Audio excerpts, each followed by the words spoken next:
Abbaan manaa koo jaalala koof jedhee ija fayyaa of jaamse.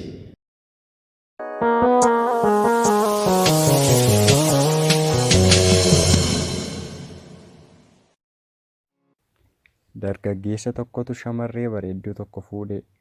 Baay'ee ishee jaallata. Utuma waliin jiraatanii guyyaa tokko abbaan manaa ishee hojiif gara biyya biraa deeme. Haati manaasaa kun guyyaa tokko dhukkuba gogaa qaamaan qabamtee suuta miidhagina ishees dhabaa deemte. Abbaa manaa ishee immoo balaan tasaa isa quunnamee agartuun ija jalaa miidhame. Biyya sanaa deebi'ees gaa'elli isaanii jaalalumaan itti fufe. Miidhaginniif bifti ishee guyyaa guyyaan badaa dhufe. Gogaan qaama ishee bifa jijjiirrateera. Abbaan manaa kun gogaan dhagna ishee akkas ta'uusaa ijaan hin agarre. Garuu garaagarummaan isaan gidduutti hin uumamne. Ishee jaallachuusaa itti fufe. Isheenis baay'ee isa jaallatti. Guyyaa tokko haati manaasaa waamicha waaqaa ta'ee ni boqotte. Duuti ishee gadda guddaa itti ta'e.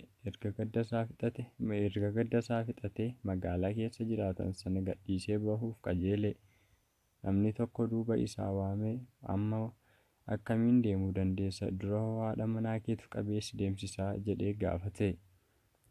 Innis akkas jedhee deebiseefii, ani jaamaa miti, nan arga. Agartuun koo yaalamee naaf fayyeera. Akkan gogaa qaama ishee argu yoo barte dhukkuba ishee sana caalaa baay'ee ishee miidha jedheen akka nama hin argineetti jaalalaan waliin dabarse. Ani miidhagina ishee ilaalee ishee hin jaallanne, garuu eenyummaaf namummaa isheen jaalladhe. Gammachuu ishee waanan barbaaduufin akkas godhe malee ani jaamaa miti jedhee deebiseefii.